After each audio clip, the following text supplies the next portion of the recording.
ಹಂಗಲ್ಲ ಸ್ವಾಮಿ, 10 ಹೆತ್ತವಳಿಗೆ 11 ಹೆರೋದನ್ನು ಹೇಳ್ಕೊಡ್ಬೇಕಾ? ನಮಗೂ ಎಲ್ಲ ಗೊತ್ತಿದೆ ಕಾನೂನು ಕಟ್ಲೆ. ಆದರೆ ಈ ನೆಲ ಜಲ ಭಾಷೆ ಅಂತ ಬಂದರೆ ಅವನ ಕೋಪ ನೆತ್ತಿಗೆ ಏರ್ಬಿಡುತ್ತೆ. ತಾವು ಸಮಾಧಾನ ಮಾಡ್ಕೋಬೇಕು.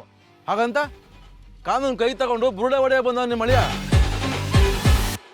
ಅದು ನಮ್ಮ ಅಳಿಯ ಅಂತ ನಾನು ವಹಿಸ್ಕೊಂಡು ಮಾತಾಡ್ತಿಲ್ಲ. ಏನೋ ತಪ್ಪಾಗೋಗಿದೆ. ಬೇಕು ಅಂದರೆ ಅವನ ಹತ್ರ ನಾನು ನಿಮಗೆ ಕ್ಷಮೆ ಕೇಳಿಸ್ತೀನಿ. ಕುತ್ಕೆ ಕೂಯ್ದ್ರು ನನ್ನ ಗಂಡ ಕ್ಷಮೆ ಕೇಳಲ್ಲ. ತಪ್ಪು ಮಾಡಿರೋರೆ ಸುಮ್ಮನಿರುವಾಗ ತಪ್ಪು ಮಾಡದೇ ಇರೋರು ಯಾಕೆ ಕ್ಷಮೆ ಕೇಳಬೇಕು? ಅದು ಅಲ್ಲದೆ ಊರಿನ ರಕ್ಷಣೆ ಅಂತ ಬಂದರೆ ನನ್ನ ಗಂಡ ಚಪ್ಪಾಳೆ ಹೊಡೆಯೋದಕ್ಕೂ ಸೈ, ಬುರುಡೆ ಹೊಡೆಯೋದಕ್ಕೂ ಸೈ. ನೋಡಿದ್ರಾ, ನೀವೆಲ್ಲ ಇದ್ರೂ ನಿಮ್ಮ ಮುಂದೆ ಬುರುಡೆ ಹೊಡಿಬೇಕು ಅಂತ ಹೇಳ್ತಿದ್ದಾರೆ. ಇವರಿಂದ ಸಮಾಜಕ್ಕೆ ಏನು ಕೊಡುಗೆ ಕೊಡೋಕೆ ಸಾಧ್ಯ? ನಾನು ಸುಮ್ಮನೆ ಬಿಡೋದಿಲ್ಲ. ಪೊಲೀಸ್ ಬರಲೇಬೇಕು, ಇವ್ರನ್ನೆಲ್ಲ ಅರೆಸ್ಟ್ ಮಾಡಿ ಕರ್ಕೊಂಡು ಹೋಗಲೇಬೇಕು. ಸರ್, ನೀವು ಅದೆಷ್ಟು ದೊಡ್ಡ ಮನಸ್ಸನ್ನು ನನಗಂತೂ ಗೊತ್ತಿಲ್ಲ. ಆದರೆ ನಮ್ಮೂರಲ್ಲಿ ಸ್ಟೇಷನ್ನು, ಪೊಲೀಸು, ಲಾಯರು ಇದೆಲ್ಲ ಹೊಸಿ ಕಮ್ಮಿನೇ. ಇಲ್ಲೇನೇ ಆದರೂ ನಾವೇ ತೀರ್ಮಾನ ಮಾಡ್ಕೊಬಿಡ್ತೀವಿ. ಮೊದಲಾಗಿದ್ರೆ ನಮ್ಮ ಅಪ್ಪಯ್ಯ ಮಾಡ್ತಿದ್ರು, ಇವಾಗ ನಾವೆಲ್ಲ ಸೇರ್ಕೊಂಡು ತೀರ್ಮಾನ ತಗೋತಾ ಇದ್ದೀವಿ. ನಿಮ್ಗೆ ಅದೇನೇ ಗಾಯ ಆಗಿದ್ರು ನಾವೇ ಸರಿ ಮಾಡಿಸ್ಕೊಡ್ತೀವಿ. ಅದಲ್ಲದೆ ನಮ್ಮ ಪಾರು ಡಾಕ್ಟ್ರು, ಆಗಿದ್ದಾಗೋಯ್ತು, ಓಲಿ ಬಿಡಿ. ಏನ್ರಿ ನೀವು ನಾಯಿಗೆ ಹೊಡೆದಂಗೆ ಹೊಡೆದಿದ್ದಾನೆ ಆ ಮನುಷ್ಯ, ಅದನ್ನೆಲ್ಲ ಬಿಟ್ಟು ಕತೆ ಹೇಳ್ತಿದ್ದೀರ ನೀವು?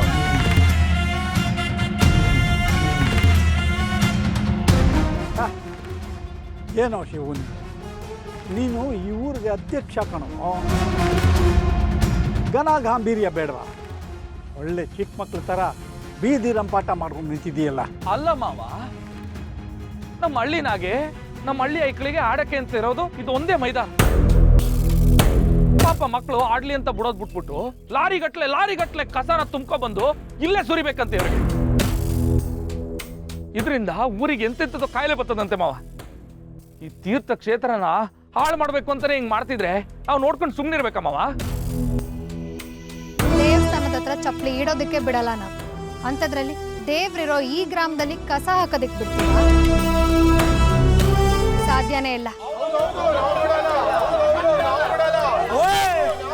ಅಣ್ಣಂದ್ರ ಎಲ್ಲ ವಸಿ ತಡ್ಕೊಳ್ಳಿ ಎಲ್ಲ ಯಜಮಾನ್ರಿ ಇಲ್ವಾ, ಅವ್ರು ಮಾತಾಡ್ತಾರೆ. ಇದ್ರೆ ಹುತ್ತಾ ಬಡಿದ್ರೆ ಹಾವು ಸಾಯೋದಿಲ್ಲ. ಸ್ವಲ್ಪ ಸಮಾಧಾನವಾಗಿರಿ. ಯಜಮಾನ್ರೆ, ಏಟ್ ತಿಂದಿರೋದು ನಾವು. ಏಕಾಏಕಿ ಬ್ಯಾಟ್ ತಗೊಂಡು ಅಲ್ಲೇ ಮಾಡೋರು ನಿಮ್ಮ ಅಳಿಯ. ಅಲ್ಲ, ನಾವೇ ನಿಮ್ಮ ಹಳ್ಳಿ ಮೇಲೆ ಇದ್ದ ಸಾಲಕ್ಕೆ ಬಂದಿದೀವ? ಸರ್ಕಾರ ಯಾವ ಜಾಗ ನಮಗೆ ಕೊಟ್ಟಿದೀವಿ ಆ ಜಾಗದಲ್ಲಿ ಕಸ ಹಾಕ್ತಿದೀವಿ. ಅದನ್ನ ತಡೆಯಕ್ಕೆ ಇವ್ರು ಯಾರು ಅಂತ? ನಾನು ಈ ಊರಿನ ಮಗ ಕಣ. ನಾನೊಬ್ಬನೇ ಅಲ್ಲ, ನಮ್ಮ ಇಡೀ ಊರಿನ ಪ್ರತಿಯೊಬ್ರು ಇದನ್ನ ತಡೆಯಕ್ಕೆ ಮುಂದೆ ಬರ್ತಾರೆ. ಮೊದಲನೇವನಾಗಿ ನಾನೇ ಮುಂದೆ ಬರ್ತೀನಿ.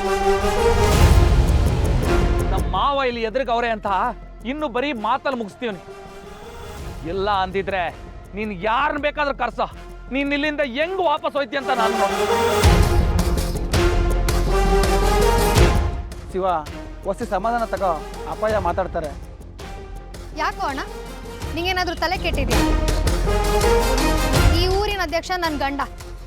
ಅದೇನೇ ಮಾತಾಡೋದಿದ್ರು ಅವರೇ ಮಾತಾಡ್ತಾರೆ. ಮಾವ ಮಾತಾಡಿ, ಆಮ್ಯಾಕ ನಾ ಮಾತಾಡಿ. ಹೇ ಶಿವು, ಏನೋ ಹುಡುಗ ಬುದ್ಧಿ ನಿಂದು. ಅವ್ರೇನಾದ್ರು ಪೊಲೀಸು ಗಿಲೀಸು ಕರೆಸಿ ಕಂಪ್ಲೇಂಟ್ ಕೊಟ್ಟಿದ್ದಿದ್ರೆ ಇಷ್ಟೊತ್ತಿಗೆ ನೀವೆಲ್ಲ ಜೈಲಲ್ಲಿ ಇರ್ತಿದ್ರಿ. ಒಳ್ಳೆ ಉಗ್ರಲ್ಲಿ ಹೋಗೋದಕ್ಕೆ ಕೊಡ್ಲಿ ತಗೋತಿದ್ದೀರಿ. ಏನೋ ಅದೃಷ್ಟಕ್ಕೆ ಈ ಕಡೆನೇ ಹೋಗ್ತಿದ್ದೋನು ಗಲಾಟೆ ಅಂತ ಈ ಕಡೆ ಬಂದೆ. ಎಲ್ಲ ಇಲ್ಲಿಗೆ ಮುಗ್ದೋಗ್ಲಿ. ಸುಮ್ಮನೆ ಇದನ್ನು ದೊಡ್ಡದು ಮಾಡ್ಕೊಳ್ಳೋದು ಬೇಡ. ಈಗೇನು ನಿಮ್ಮ ಆಸೆ? ಕಂಪ್ಲೇಂಟ್ ಕೊಡಬೇಕು ಅಂತನಾ? ನನ್ನ ಮಾತಿಗೆ ಬೆಲೆ ಇಲ್ವಾ ನಿಮಗೆ? ನೋಡಿ ಯಜಮಾನ್ರೆ, ನಿಮ್ಗೆ ವಯಸ್ಸಾಗಿದೆ, ಅನುಭವ ಇದೆ ಅನ್ನೋ ಒಂದೇ ಒಂದು ಕಾರಣಕ್ಕೆ ಇಲ್ಲಿವರೆಗೂ ಸುಮ್ಮನೆ ಇದ್ದೀನಿ ನಾನು. ಆಯ್ತಾಯ್ತು, 10 ಮಕ್ಕಳು ತಾಯಾದರೂ 10 ಮಗನ ಮರೆಯಲ್ಲ ಅಂದಂಗೆ ಈ ಊರಿನ ಜನ ಎಲ್ಲ ನನಗೆ ಮಕ್ಕಳು. ನೋಡಿ, ಆಗಿದ್ದಾಗೋಯ್ತು. ಇವ್ರ ಪರವಾಗಿ ನಾನು ಕ್ಷಮೆ ಕೇಳ್ತೀನಿ. ದಯವಿಟ್ಟು ಕಂಪ್ಲೇಂಟು ಅಂತೆಲ್ಲ ಕೊಡ್ತೀನಿ. ಮಾವ, ನೀವು ಯಾಕೆ ಮಾವ ಕ್ಷಮೆ ಕೇಳಬೇಕು?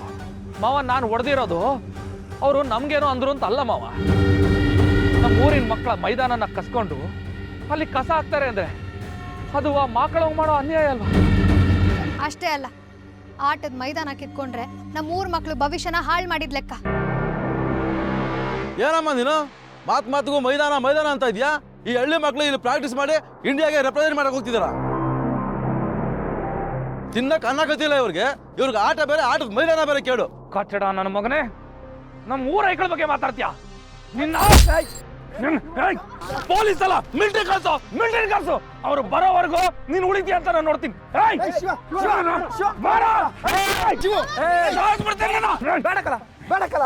ಪ್ಲೀಸ್ ಸಮಾಧಾನ ಮಾಡ್ಕೊ. ಅದೇನೇ ಇದ್ರು ಮಾತಾಡ್ ಬಗೆಹರಿಸ್ಕೊಳ್ಳೋಣ. ನಿನ್ ನೇಟ್ ಅವ್ನು ತಡಿಯಲ್ಲ. ನೋಡಿದ್ರ ಯಜಮಾನ್ರ, ನೋಡಿದ್ರ ಇಷ್ಟೆಲ್ಲ ಆಡ್ತಿದ್ದಾನೆ ನಿಮ್ಮ ಮಳಿಯ. ಇಷ್ಟಕ್ಕೂ ನಾನು ಹೇಳೋದು ತಪ್ಪೇನ್ರಿ ಇದೆ? ಇಲ್ಲಿ ಹಳ್ಳಿ ಮಕ್ಳು ಆಡೋದಕ್ಕಿಂತ ಕಸ ಹಾಕೋದ್ರಿಂದನೇ ಅನುಕೂಲ. ಏಯ್, ನಮ್ಮ ಹಳ್ಳಿ ಮಕ್ಕಳ ಬಗ್ಗೆ ಮಾತಾಡೋದಕ್ಕೆ ಏನ್ ಹಾಕೈತೆ ನಿಂಗೆ?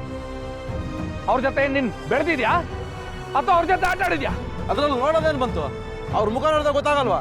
ದನ ಮೇಯಿಸ್ಕೊಂಡಿರೋರಿಗೆ ಆಟ ಬೇಕಂತೆ, ಆಟ.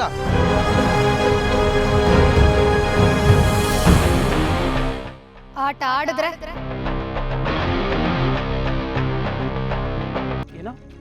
ಏನಂದೆ ಪಾರು? ಆಟ ಆಡ್ ನೋಡಿದ್ರೆ ಒಪ್ಕೊಳ್ತಾರ?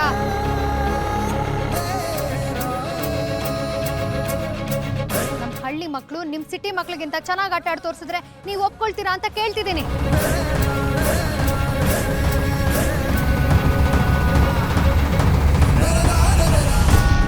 ಒಪ್ಕೋತೀವಿ. ಬರೀ ಒಪ್ಕೊಳ್ಳೋದಲ್ಲ, ನಮ್ಮ ಹಳ್ಳಿ ಐಕ್ಳು ಸಂದಾಗ ಆಡಿದ್ರೆ ನೀವು ಈ ಜಾಗನ ಬಿಟ್ಕೊಟ್ಟು ತಿರುಗಿ ನೋಡ್ದಂಗೆ ಹೋಯ್ತಾ ಇರ್ಬೇಕು. ಆಯ್ತದ? ಏನ್ ಸವಾಲ್ ಆಗ್ತಿದ್ದೀರಾ? ಸವಾಲ್ ಅಂತಾನೆ ಅನ್ಕೊಳ್ಳಿ.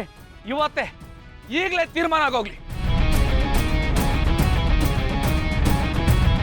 ಯಾವ್ರಂತ ನಮ್ಮ ಮಾವ ಇಲ್ಲೇ ಅವ್ರೆ. ನಿಮ್ ಪ್ಯಾಟೆ ಮಂದಿ ಜೊತೆ ನಾವು ಹಳ್ಳಿ ಮಂದಿ ಆಡ್ತೀವಿ. ಅಕಸ್ಮಾತ್ ನಾವು ಗೆದ್ಬಿಟ್ರೆ ಜಾಗನ ನಮಗ್ ಬಿಟ್ಬಿಟ್ಟು ಸುಮ್ಕೆ ತಿರುಗಿ ನೋಡ್ದಂಗೆ ಹೋಯ್ತಾ ಇರ್ಬೇಕು. ಅಕಸ್ಮಾತ್ ನೀವು ಗೆದ್ಬಿಟ್ರೆ ನಾನು ರಾಜೀನಾಮೆ ಕೊಟ್ಬಿಟ್ಟು ಈ ಜಾಗದಾಗ ಏನ್ ಬೇಕಾದ್ರೂ ಮಾಡಿ ಅಂತ ಬಿಟ್ಬಿಟ್ಟು ಹೊಂಟೋಯ್ತೀನಿ.